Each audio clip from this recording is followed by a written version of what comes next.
that because we are sort of an open source community, it's going to look a little bit different every Sunday. We used to have this thing called the 3 Sunday Challenge, which meant you have to come here at least 3 times to get a feel of what it's going to be like, because it's going to be a little bit different every day. One of the ways that it's different today is I don't usually speak. I gather the courage to do this about like once a year, and then I'm good for the rest of the year. But Jake asked me if I would do it, and I have kind of a message that's been brewing for the last few months, so I agreed to do it. Just a short introduction of me. My name is Michelle, and I have been a part of this community since before it was a community, probably 26 years now that I've been with these people in one way, shape, or form. A lot of you know me from the restaurant. We do own OV Pizza just up the road. But I actually have a day job as well. And what I do during that time is I'm a pediatric physical therapist.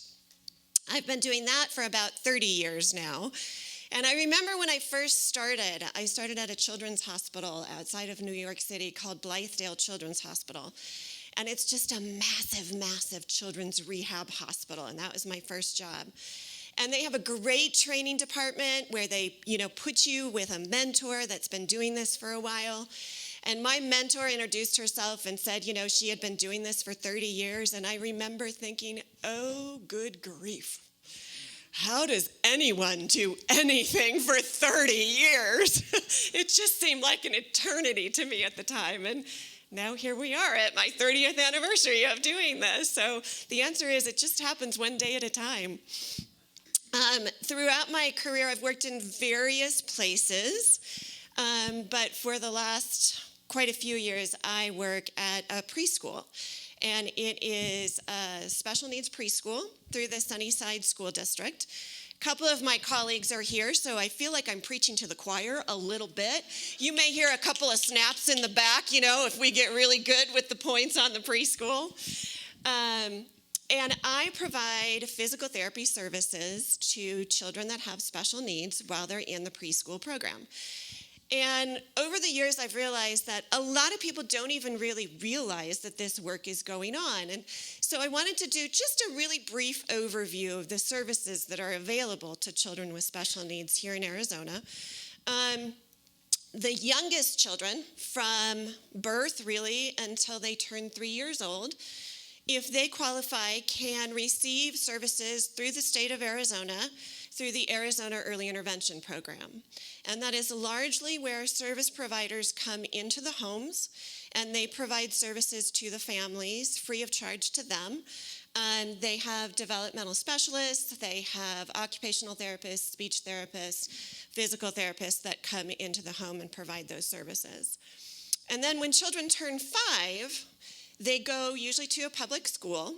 And in the public school, if they have additional needs, usually what happens is the team will get together and will write an individualized education plan. And the student can receive some of those same services to help them access their education. In between those two programs is the program that I work at. It's for children age 3 to 5. And if they qualify, again, they come to a preschool program. They are taught by teachers that are certified in special ed, and they receive all of their services and their preschool education at our program. The services are provided in the areas of physical, cognitive, social, adaptive, and communication. And at our particular program, all of the students in the building are all under the age of 6, because once they turn 5, they go on to kindergarten programs. So they can be in the program until they're 5. And we have 400 students enrolled in this program. So there are a lot of little bodies in this program. They're not all there at the same time. There's various programs, various schedules, children coming and going at all times, but there's about 400 little people in the building at all times. So over the years, those little people have taught me lots of lessons. And I just want to share with you some of the lessons that those little people have taught me. And we'll see. Oh, I'm going the wrong way. There we go. The first lesson is that there is only now. 3-year-olds are the most present people in the universe. There is only now. Don't talk to them about 10 minutes from now. Don't talk to them about 10 minutes ago. I am playing in the sand. And that's all there is. I have never in my life heard a 3-year-old say, well, playing in the sand is really fun now, but the last time I played in the sand, somebody threw sand on me, and so I'm never going to play in the sand again. That happens later on. A 3-year-old is never going to tell you, yeah, I'm having fun playing in the sand right now, but eventually playing in the sand is going to end, and so I really need to talk about what the plan is after the sand ends. They are just playing in the sand. You can join me if you want, but I'm playing in the sand right now. They're just incredibly present, and because of this, they're also pretty adaptable. I mean, they'll just kind of go from, this thing that they're doing. Some of my children are on the autism spectrum, and they are really, really in the now. And so sometimes they have trouble moving away from the now to the future now, right? And so one of the things that we can do for them is we can give them more information about why they should move from the current now to the future now. Sometimes we'll give them a picture about what's coming up. Sometimes we'll give them part of the toy about what's coming up. Because then they know, oh, it's okay. I can leave this now that I'm having a really good time in and move into the future now. But it really is all about the now.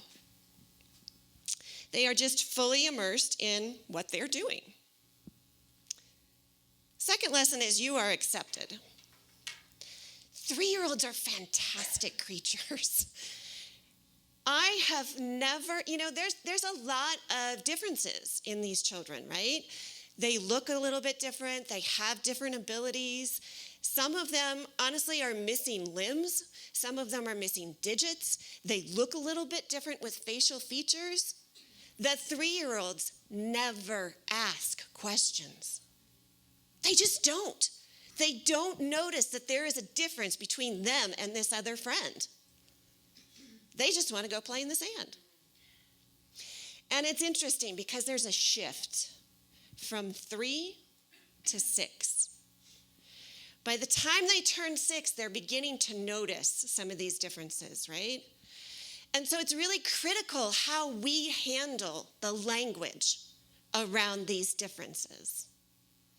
If you've ever seen a really small child fall and scrape their knee, they'll look around to the adults around them to figure out if they're hurt or not, right? They're looking at the reflection of us. If we just tell them, shake it off and move on, that's exactly what they're going to do. But if we make a big deal about it and gasp and carry on, oh, well, I must be hurt. I need to start crying immediately. And so it's really important what we are reflecting to those kids, because that's where they learn. That's where they learn prejudice. They don't come to us with it. We have to teach them it. And so it's important the language that we're using about race, about ability, about themselves. 3-year-olds don't really feel the need to change themselves. They're good with what they look like, with what clothes they're wearing. They're fine with themselves. They have to learn to not be. And so it's really critical, the language and the words and the lessons that we use. The third lesson is progress over perfection. Many of the children that I work with really have some pretty profound developmental issues. And so the progress that we are looking for can sometimes be very small. Things don't change overnight. Sometimes what we're looking for is more eye contact. He turns around when I called his name. She looked at that food that used to make her gag. Sometimes those are very small things, and there's a lot of work that goes into those very small things. We had sort of an inside joke this past year that we had repeated the phrase "put in" like 9,000 times. And this was the skill that we were working on. But you know what? At the end of the year, it was a skill that they had. And so those little tiny progress, those little tiny incremental things turn into bigger things over time. But you got to put in the time. You can't demand that it happens now. You just have to keep repeating it and keep trusting that it will happen when it's supposed to happen. And so you just build on those daily wins. Fourth lesson is that life should be fun. I'm wearing my Miss Frizzle outfit today. And I realized on the way in that Miss Frizzle is in like a certain demographic that might actually be smack dab in the middle of our two demographics. But Miss Frizzle is from the Magic School Bus, and this is my go-to Halloween costume. And, you know, we have fun in preschool. We wear the silly costumes. We do the dances. You know, we chase each other around. We just have fun in preschool. And these kids are hilarious. If you just listen to what they have to say, they have a lot of insight and a lot of funny things that they can share with us. One of my favorite stories is one of my students was telling me something, and he was telling me something in Spanish. And mi español es muy mal. And so I just wasn't getting it, right? And so I brought him to his teacher. And his teacher said, well, honey, tell her what you want her to know in English. And he looked at his teacher and he said, yo estoy hablando en inglés, which means I am speaking in English, only he was speaking in Spanish. And his teacher said, no, honey, no, you're not. And we figured it out. One of my other little friends used to get frustrated, and he would throw back his head and let out what we began to call the existential, why? And so this became part of our vocabulary. When we had to do a report that we really didn't want to do, why? You know, we're talking about preschoolers here, so bodily functions are always hilarious. There's lots of poop talk. There's lots of fart jokes. We have a good time with those. One of my little friends years ago, his name was John. And John took a liking to me. And John could find me anywhere in the building. It was like radar. It was amazing. And so I would be walking down the hall. Oh, but I forgot to tell you, John had a little bit of a lisp. And so I'd be walking down the hall, and I would hear way down the hallway, Miss Michelle! Miss Michelle! To this day, there are certain colleagues that call me Miss Michelle. We just learn to have fun. I think my favorite story from this year has got to be the chicken butt story. I'm going to share with you the chicken butt story, but it stays in this room, okay? We had a little friend that took a liking to, you know, those battery-operated toys that kind of make sounds and do movements and that sort of thing. We had one that was a chicken, and the chicken would, you know, make some sounds and then would squat and would lay an egg. And one of our little friends took a liking to this chicken and carried this chicken around everywhere with her. And then one day she was carrying her chicken, and she started making this noise. She was nonverbal. She didn't have any language. And so we went over to see what the issue was. And she held up her hand with the chicken on the end of her hand. And she had put her hand up the egg chute of the chicken and couldn't get it out. So her hand was stuck in the chicken butt. And so we went over to help her, and then we realized that she's really stuck in this chicken. And so we decided we needed some lubrication. So we got out the vegetable oil that we used to make the Play-Doh, and we greased her up, and we eventually got that hand out of that chicken. The whole while taking bets on who's filling out this incident report, because it's not me. These kids remind me every day to not take myself so seriously. There is fun to be had. You just need to jump in and do it. The next lesson that they've taught me is that relationships are everything. There's a lot of talk in the schools right now, fortunately and unfortunately, about trauma-based care. And I say fortunately because I'm glad that we're talking about these things, and I'm glad that we're adjusting our teaching methods according to this. But I say unfortunately because do we really have to have such a thing? It's unfortunate that we have to talk about some of the traumas that these kids have been through and how it changes them and changes how they need to be taught. And one of the things that we're talking about is that if you don't feel safe, you cannot learn. And that's not just like a fun little thing to say. That has a biological basis to it. I have a video that's about 2 minutes long, and it explains really well, I think, why this biological basis happens. And so I'm going to go ahead and put that on.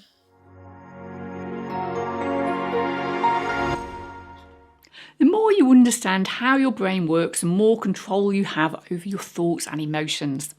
In this video, I'm going to show you a very simple hand model of the brain, which is attributed to Dr. Dan Siegel. The hand model explains what exactly happens when you suddenly lose control, or as Dan Siegel puts it, flip your lid.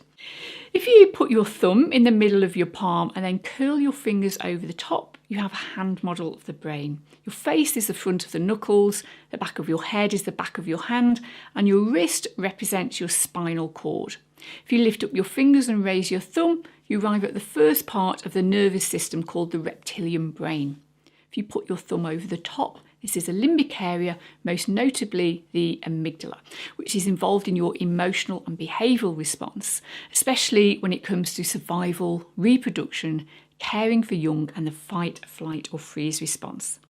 If you curl your fingers back over the top, we have your frontal cortex, which allows you to think critically, maintain emotional balance, create representations of time, have empathy, and the ability to tune into another person. Dan Siegel calls this your upstairs brain, and it's your master controller. So an easy way to look at this is the lower brain, or downstairs brain, is where you carry your feelings, and the upstairs brain is a thinking part of your brain. But have you ever flipped your lid? This is when your prefrontal region goes offline because your limbic system or downstairs brain is firing off. So the downstairs brain will fire and fire and fire, and eventually the fire will be too much and the prefrontal cortex, the upstairs brain, will go offline. All sorts of factors can contribute to the upstairs brain going offline: hunger, lack of sleep, or someone touching an emotional button. But traumatic experiences can sensitise limbic reactivity so that even minor stresses can cause you to flip your lid and the upstairs brain going offline. At that point, you've lost it, you're inflexible and reactive, you've lost emotional balance, reasoning skills, empathy, moral awareness and insight. You can also act in ways which are dangerous and terrifying to others. You temporarily lose your mind. So how do you gain control once you have flipped your lid? So you have to find a way to get your prefrontal cortex back online, and you can do this by redirecting your attention. Now, if you work out, you know that you need to coordinate and balance the different muscle groups to keep yourself fit. In a similar manner, you can flex your neuronal circuits by focusing your attention in a special way. I'm talking about mindfulness meditation. This can get your cortex back online and reinforces positive neuronal connections, so it's harder for you to flip your lid in the future. Isn't this great? Yes. I just, we, in the schools, we'll sometimes look at each other and just flip, we flipped, okay? But I think it's just a really powerful way of explaining what's going on in these brains. And I think sometimes people assume that a child that's showing some of these behaviors is being bad, is just being ornery, he's just being stubborn. Maybe his cortex is currently offline. He can't. He would if he could, but he can't. And I think this is really important, sort of just going through our daily lives, because it happens with children, but you know what? It happens with adults too. And when that cortex is offline, you can yell at somebody all you want. It's not getting through. They are offline. They are in emotions. They cannot access their logical brain anymore. And so you can keep beating your head against the wall if you want. Or you can do something to bring that back. This is also why people in the field like to refer to recess as neurodevelopmental maturation time. Right? Because no teacher is ever going to take away neurodevelopmental recess time. Right? They need these things. And they need to feel safe. So we need to spend a lot of time just developing these relationships. And again, you can't demand that the relationship happen. You just need to spend the time. You just need to put in the work. For some of our nonverbal kids who are very much in their own little world, there's a technique called floor time. And floor time is when you sit on the floor with that child and you do and mirror whatever they are doing. If they are stacking blocks, you stack the blocks. If they are laying on their side, rolling a car back and forth, you lay on your side and you roll the car back and forth. You enter their world until they invite you in. And it's not a fast process, but it does happen. And so the relationship is everything. The next lesson is there is no they. And I decided as I was thinking about this that actually that's not exactly true. There is a they. But you can't wait for they to make things happen. I don't know if you know this or not, but education is not always highly valued in the state of Arizona. It's another talk.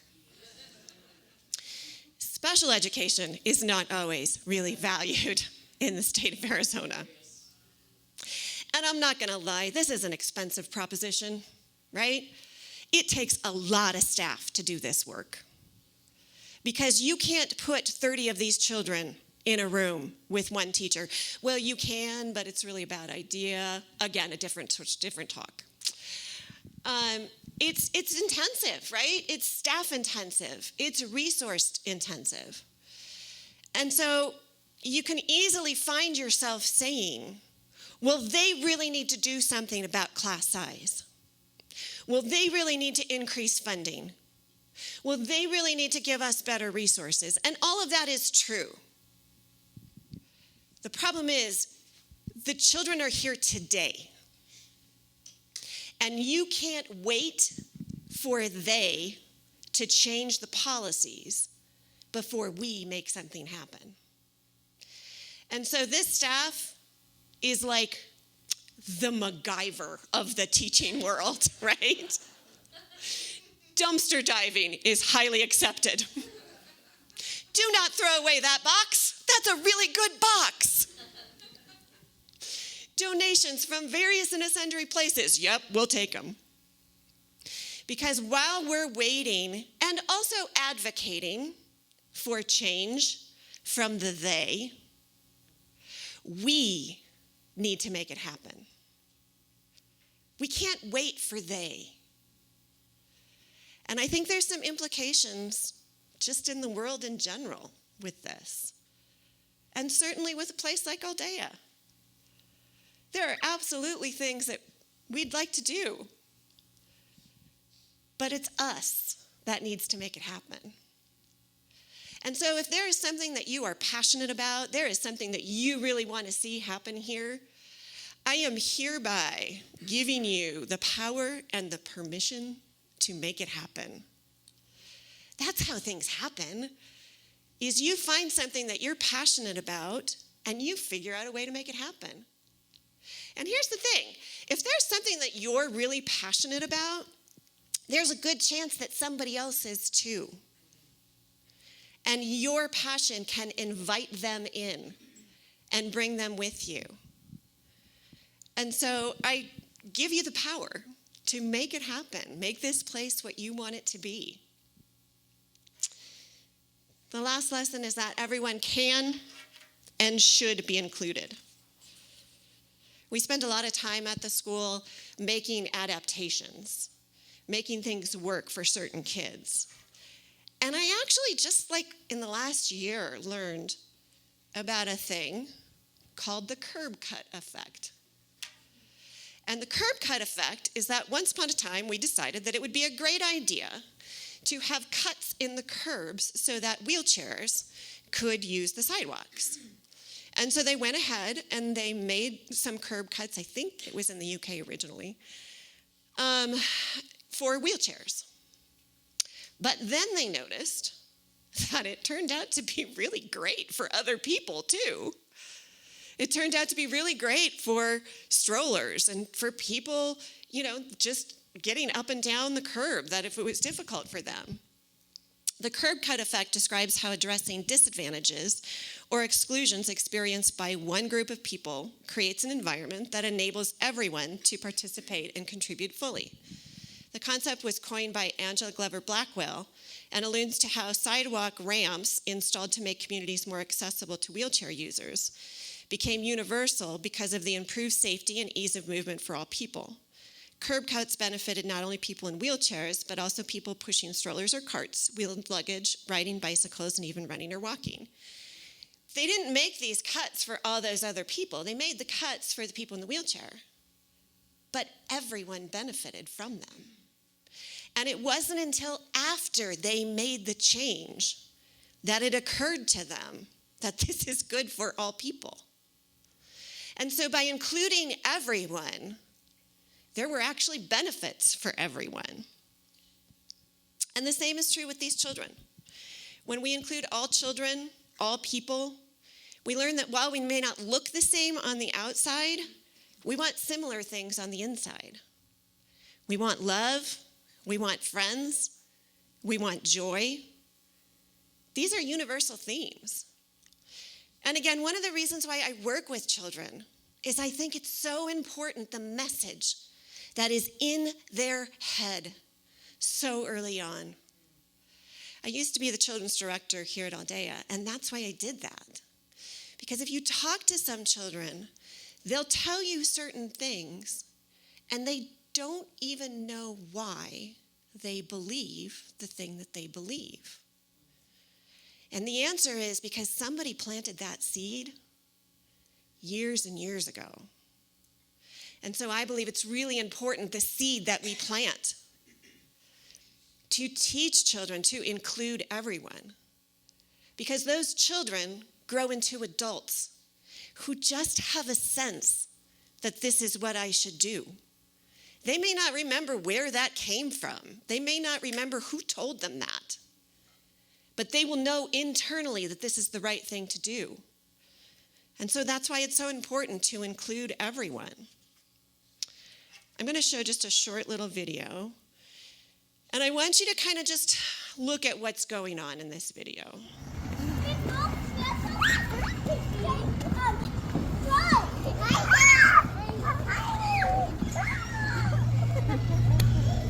So what are you seeing in this video? Just somebody shout it out for me. What are they doing? They're playing, right? What I love about this video is the little guy in the bumper cart cannot walk. He is in a wheelchair. he can push the wheelchair a little bit, but it's not super efficient for him, And so we had this idea that we were going to try one of these bumper cars. And my department head bought it for me because she bought into my vision of what it was. What's great about this video is this is the first time any of them had ever seen this bumper car. Nobody taught them. Nobody said, hey, we're going to bring this little friend out in this bumper car, and I want you to play tag with him. They just knew. He got in that bumper car. He started driving it around.